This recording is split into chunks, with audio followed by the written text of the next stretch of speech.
Well, Mr. Sanchez or Chris Sanchez, I mean, you're just a year or two out of college. You found $1,000, $2,000, and you have this T-shirt business. It looks like it's gonna take off on Kickstarter. Man, you must be sitting pretty now. How does it feel? It feels really good, Mr. Lesko. I feel awesome. It's been a great trip, honestly. Like, I can't expect any better.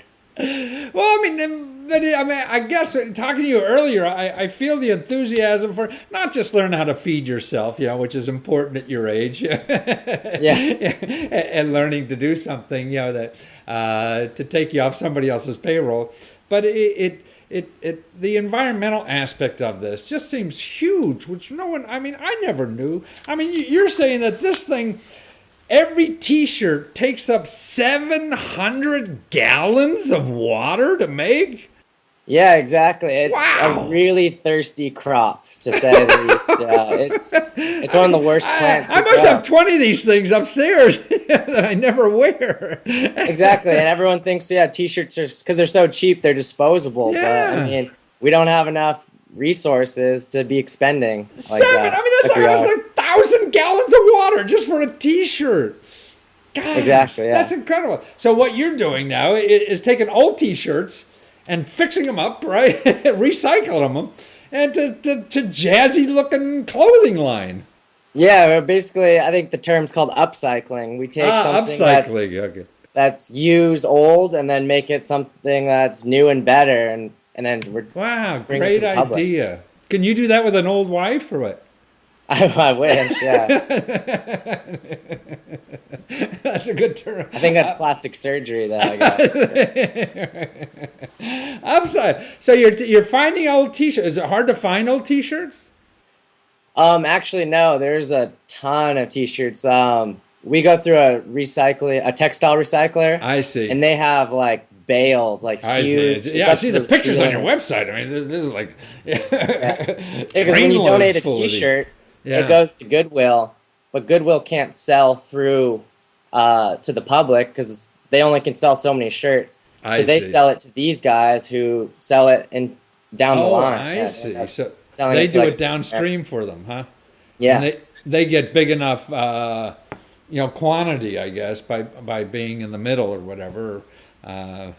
Yeah, they sell it per pound. I see, per pound. So, I mean, does it make any sense to just say, hey, send me your old T-shirts or not? Well, actually, we want to start a program where people will be able to send us their T-shirts, and then we can send them new T-shirts from our line. Yeah. So you will take your old T-shirts and so a fraction of whatever and redo it and, Yeah, exactly. Yeah, we want to start a whole recycling program. Yeah. Oh, that's a great idea. Now, the advantage of that is that, as opposed to just I'm thinking, like, I have 20 T-shirts upstairs, okay, so that I never wear. So if your company, hey, we're going to, recycle them and send them to people who want T-shirts. See, I don't need the T-shirts.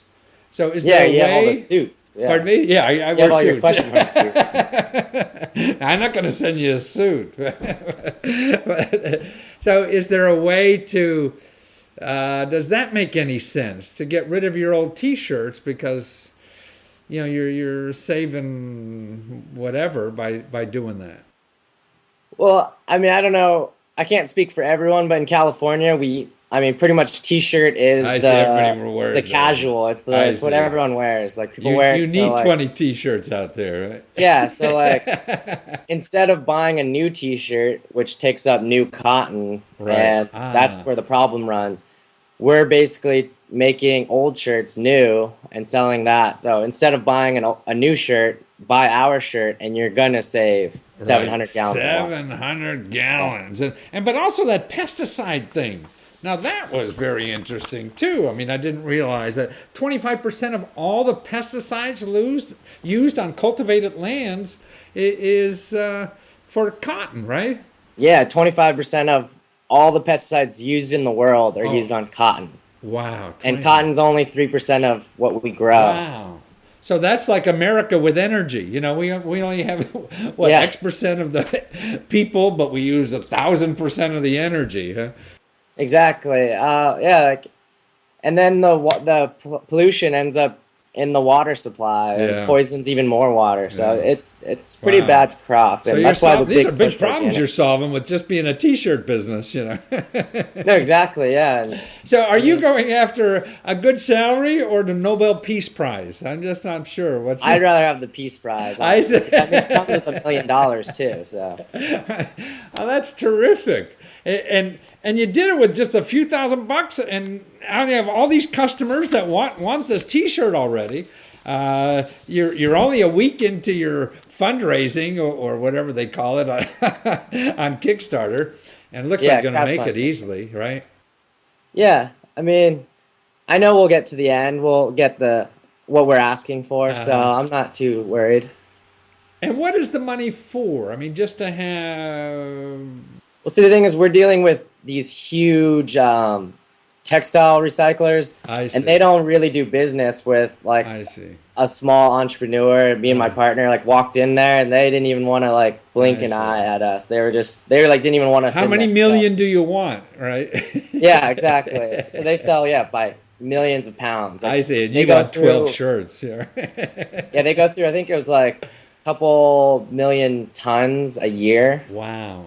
Like they run 24-hour shifts, and to separate all the clothing into like denim, t-shirts, blue t-shirts, black t-shirts. They separate all the colors out. Wow. And it's big business, this used clothing. Yeah, so we have to deal with them. That's where all the money is going. It's basically. Now on Kickstarter, I mean, you're a young enough guy. You probably had a laptop your whole life, right? Yeah. And so was Kickstarter a difficult process for you to understand or not? For me, I was actually really familiar with Kickstarter because I actually bought into Kickstarters. Like I backed other projects. Oh, you backed other projects before, so I knew if we when the idea came to us, it was like, oh, we got to raise money. Like, well, like maybe I don't have any big personal savings, so I was like, maybe we should go on Kickstarter and like it'll help us build a crowd that likes our product and help us find them. And then it'll help us find our customers and bring in money. So and it worked. Yeah. Are you surprised at all, or just grateful? Yeah, I mean, there's so many people that are hitting us up about getting our T-shirts, and they're really excited for us. And it's like even retail stores, they're asking already about. No kidding. Once your Kickstarter's done, can we get you in our stores? Because it's a good thing. Yeah. No kidding. So now that brought you to retail outlets already then, huh?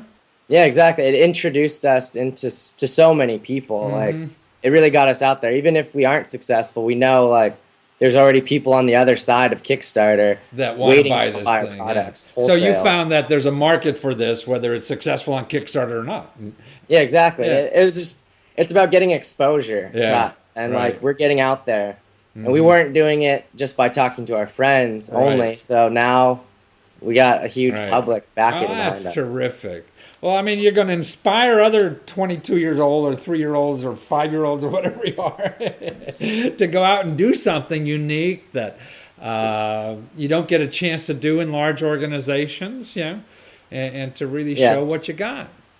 Yeah. Exactly. Yeah, like in a large organization, you kind of get lost. Yeah. I think, and you have to fight your way to the top. But starting your own business, I mean, you get to tell yourself what to do, I guess.